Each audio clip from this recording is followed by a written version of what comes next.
कई कई बार हम लोग ये सुनते हैं कि लड़कियों को लड़कों से ज़्यादा मॉस्क्वीटो बाइट करते हैं। एक क्या सच है या फिर सच नहीं है तो सच क्या है? Let's find out.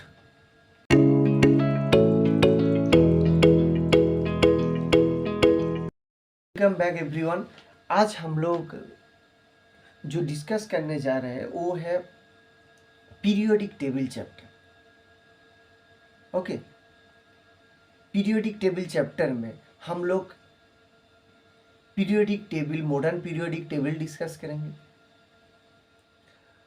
As well as periodic properties के बारे में भी डिस्कस किया जाएगा।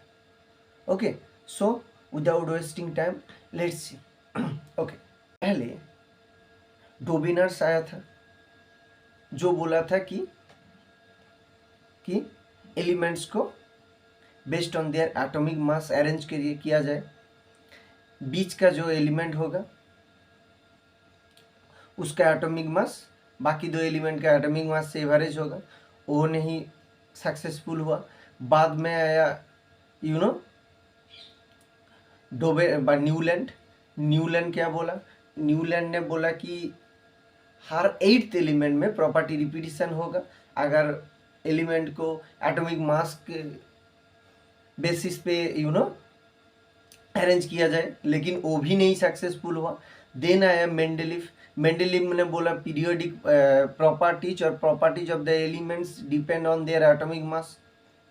वो भी कुछ हद तक सक्सेसफुल नहीं हुआ। देन आया मॉडर्न पीरियोडिक टेबल। ओके, जो तुम लोग स्क्रीन के ऊपर देख रहे हो, modern periodic table is divide based on first of all atomic number का इंक्रीजिंग ऑर्डर के बेसिस पे किया गया। ओके, इसमें है 7 रोज, ओके, जो 7 पीरियड्स दर्शाते हैं, एंड 18 कॉलम्स जो 18 ग्रुप्स दर्शाते हैं। हर एक ग्रुप का एलिमेंट जो है उनका प्रॉपर्टी ऑलमोस्ट सेम है। ओके, अभी हम लोग जनरल डिस्कशन तो तुम लोगों को पता है, लेकिन यहाँ जो 11-12 स्टैंडर्ड के जो क्वेश्चन होता है वो हम लोग डिस्कस करेंगे। पहले देखो, पीरियोडिक टेबल का फर्स्ट 2 पीरियड्स वो है S block element. Okay, then आता है पी ब्लॉक एलिमेंट। ओके, कहाँ से? 13 to 18। देन आता है D block element 3 to 12। Then आता है ए ब्लॉक एलिमेंट जो नीचे दिखाया गया। ओके, सो ये चार है। पहले इन चारों का कॉमन इलेक्ट्रॉनिक कॉन्फ़िगरेशन के बारे में डिस्कस कर लेते हैं। कॉमन इलेक्ट्रॉनिक कॉन्फ़िगरेशन क्या है? एस ब्लॉक एलिमेंट का एस ब्लॉक एलिमेंट का कॉमन इलेक्ट्रॉनिक कॉन्फ़िगरेशन क्या है? NS1 2 2। मतलब एस ऑर्बिटल में एक इलेक्ट्रॉन हो सकता है या फिर 2 इलेक्ट्रॉन हो सकते हैं। N is the principal quantum number. Then आता है P block elements. P block element का क्या होता है? NS2, जिनका NS फुलफिल रहेगा, लेकिन NP में 1 से 6 तक इलेक्ट्रॉन हो सकता है। ओके, देन आता है डी ब्लॉक एलिमेंट्स जिनका N-1 डी में 1 से 10 इलेक्ट्रॉन हो सकता है, एंड 1 से 10 इलेक्ट्रॉन हो सकता है, एंड N-S में 1 से 2 इलेक्ट्रॉन हो सकता है। ओके, देन आता है ए ब्लॉक एलिमेंट्स का क्या है? N-2 में N-2 एब में 1 से 14 तक का इलेक्ट्रॉन होता है। N-1 डी में 0 से 1 तक इलेक्ट्रॉन होता है। ओके, एंड NS2 इलेक्ट्रॉन होता है। ओके, डिस्कस करेंगे क्या यहाँ पे एटॉमिक साइज कैसे चेंज होते हैं across the period and down the group. Okay, across the period क्या होता है? अगर अक्रॉस द पीरियड देखो, ओके देखो, across a period, across a period, across a period क्या होता है? अक्रॉस ए पीरियड एलिमेंट का इलेक्ट्रॉनिक कॉन्फ़िगरेशन देखो। सपोज हम लोग सेकेंड पीरियड ले रहे हैं, सेकेंड पीरियड ले रहे हैं मतलब लिथियम, लिथियम का होता है 2s1 आउटर मोस्ट सेल में। देन आता है बेरिलियम, बेरिलियम का होता है 2s2। देन आता है बोरोन 2s2 2p1। देन आता है कार्बन 2s2 2p2। देन आता है नाइट्रोजन 2s2 2p3। देन आता है oxygen 2s2 2p4। Then fluorine 2s2 2p5। Then आता है नियॉन 2s2 2p6। देखो अक्रॉस द पीरियड हो क्या रहा है? Across the period atomic number बढ़ रहा है। एटॉमिक नंबर बढ़ने की वजह से प्रोटॉन भी बढ़ रहा है, इलेक्ट्रॉन भी बढ़ रहा है। प्रोटॉन बढ़ रहे हैं, प्रोटॉन बढ़ रहे हैं मतलब न्यूक्लियस का चार्ज बढ़ रहा है। इलेक्ट्रॉन बढ़ रहे हैं लेकिन वो वही आउटर मोस्ट सेल में प्रेजेंट है। ओके तो अल्टीमेटली क्या होगा? अट्रैक्शन फोर्स बढ़ेगा, अट्रैक्शन फोर्स बढ़ेगा तो साइज छोटा होगा। इसको अगर तुम समझ नहीं पा रहे हो तो इसको कंसीडर कर लो एक आयरन पिन एंड मैग्नेट के बीच अट्रैक्शन फोर्स। देखो एक पोर्शन में एक मैग्नेट है, दूसरी पोर्शन में एक आयरन पिन है। मैग्नेट का पावर हम बढ़ा सकते हैं। Okay so see magnet is like a nucleus. जी प्रोटॉन जब बढ़ रहा है मैग्नेट का पावर बढ़ रहा है, and iron pin is like the outer most cell electron, electron भी बढ़ रहा है तो मैग्नेट का पावर भी बढ़ रहा है, यहाँ पे आयरन पिन भी बढ़ रहा है। तो क्या होगा? अल्टीमेटली अट्रैक्शन फोर्स ज़्यादा होगा, साइज छोटा होगा। ओके सिमिलरली ये न्यूक्लियस का चार्ज भी बढ़ रहा है ड्यू टू प्रोटॉन, इलेक्ट्रॉन का नंबर बढ़ रहा है लेकिन सेम प्लेस में, तो क्या होगा? अल्टीमेटली साइज छोटा होगा। तो इसीलिए जब अक्रॉस द पीरियड जाते हैं तब साइज छोटा होता है। कब तक? Till fluorine. But there is a certain increase from fluorine to neon. Why? जब आउटर मोस्ट सेल में इलेक्ट्रॉन फुलफिल हो जाते हैं तो क्या होता है? जैसा कि यहाँ पे देखो पी में 6 इलेक्ट्रॉन आ गया, पी में मैक्सिमम 6 होता है, पी में 6 इलेक्ट्रॉन आ गया तो इलेक्ट्रॉन इलेक्ट्रॉन रिपल्सन बहुत ज़्यादा होता है तो इलेक्ट्रॉन स्प्रेड आउट, तो that's why size increases slightly.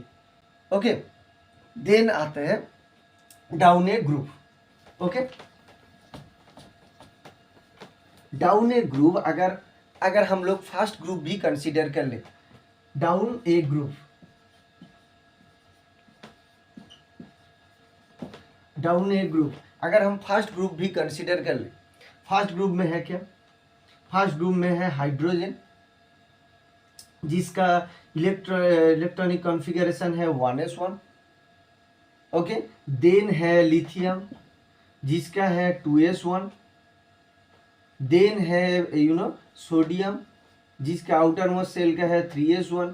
Then potassium 4s1। Then rubidium 5s1। Then caesium 6s1। Okay उसके बाद 7s1 भी है।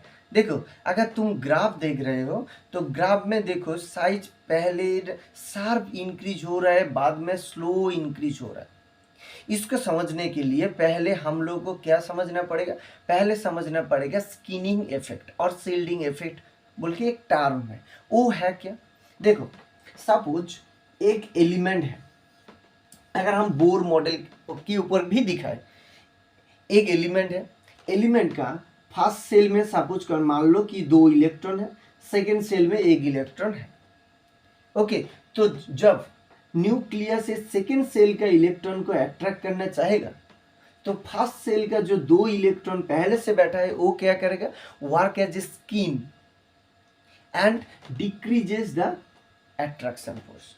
तो वो जितना अट्रैक्शन फोर्स होना चाहिए था towards the outer most shell वो नहीं होगा, क्योंकि फर्स्ट सेल का 2 इलेक्ट्रॉन की वजह से। इसको बोलते हैं स्किनिंग इफेक्ट। ये कब ज़्यादा होता है? अगर इनर सेल में एस ज़्यादा है तो then P, then D, then F. तो स्किनिंग इफेक्ट ज़्यादा होता है एस से, देन पी में, देन डी में, देन एफ में। ओके, अभी देखो, जब तुम डाउन द ग्रुप जा रहे हो तो क्या हो रहा है, एटॉमिक नंबर इंक्रीज हो रहा है। एटॉमिक नंबर इंक्रीज हो रहा है तो प्रोटॉन नंबर इंक्रीज हो रहा है, इलेक्ट्रॉन नंबर इंक्रीज हो रहा है। प्रोटॉन नंबर इंक्रीज हो रहा है मतलब न्यूक्लियस का चार्ज इंक्रीज हो रहा है, लेकिन ड्यू टू की increase of electron number, okay, electron कहाँ जा रहा है, इलेक्ट्रॉन नेक्स्ट हायर सेल में जा रहा है, नेक्स्ट हायर प्रिंसिपल क्वांटम में जा रहा है। तो इलेक्ट्रॉन गोइंग फार अवे, यहाँ पे इलेक्ट्रॉन जो नेक्स्ट सेल में जा रहा है वो एट्रैक्शन फोर्स जो न्यूक्लियस चार्ज की वजह से बढ़ रहा है उसको ओवर पावर कर रहा है, तो मतलब अल्टीमेटली साइज बढ़ रहा है। लेकिन तुम ग्राफ में देखोगे कि साइज जो इंक्रीज हो रहा है वो फास्ट टीव इंक्रीज हो रहा है, देन स्लो इंक्रीज हो रहा है। फास्ट टीव इंक्रीज कहाँ तक हो रहा है, फास्ट टीव इंक्रीज हो रहा है यहाँ तक, पोटासियम तक, देन स्लो इंक्रीज हो रहा है for rubidium and caesium. Why? क्योंकि देखो पोटासियम तक इनर सेल में क्या था, पोटासियम तक इनर सेल में था S and P electrons.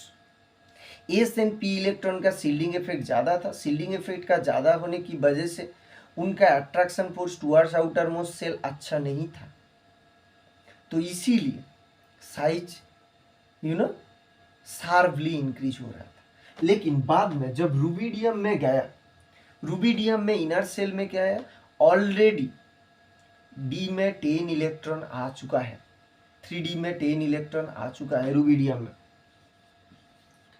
3D में 10 इलेक्ट्रॉन आ चुका है। ओके, डी में जब इलेक्ट्रॉन होगा तो उसका सील्डिंग इफेक्ट कम होता है। सील्डिंग इफेक्ट कम होता है तो जितना कम अट्रैक्शन फोर्स होना चाहिए था बाहर की तरफ, उससे थोड़ा ज़्यादा अट्रैक्शन फोर्स रहता है बाहर की तरफ। इसीलिए 5s में जब इलेक्ट्रॉन होता है तो जितना साइज बड़ा होना चाहिए था उतना साइज बड़ा नहीं होता, क्योंकि डी का सील्डिंग इफेक्ट बहुत ही कम है। उसके बाद आता है सीजियम पे। सीजियम पर भी है, वहां पर भी 4D है, 4D में 10 इलेक्ट्रॉन है एंड 3 उसका तो 3D भी 10 इलेक्ट्रॉन है। तो ये दोनों का सीलिंग इफेक्ट बहुत कम है। सीलिंग इफेक्ट बहुत कम होने की वजह से सीजियम का भी साइज उतना नहीं बढ़ता जितना बढ़ना चाहिए था। ओके, नाउ सी जनरली क्या होता है, हम लोगों का शरीर से जब कार्बन डाइऑक्साइड निकालते हैं उसमें हीट इमिशन भी होता है, वो हीट मॉस्क्विटो फॉलो करते हैं। ओके, देखे मॉस्क्विटो बॉडी में बाइट करते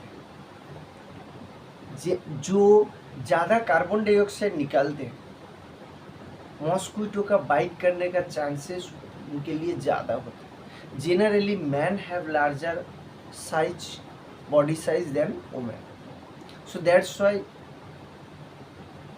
generally mosquitoes bite man more than women। लेकिन जब प्रेग्नेंट वुमेन, जो प्रेग्नेंट वुमेन होता है उनके लिए मॉस्क्विटो बाइट ज़्यादा होता है, क्योंकि वो ज़्यादा कार्बन डाइऑक्साइड रिलीज करते हैं than generally man. Okay, next day में हम लोग डिस्कस करेंगे और दो पीरियोडिक प्रॉपर्टीज के बारे में, जो है ionisation enthalpy and electron gain enthalpy.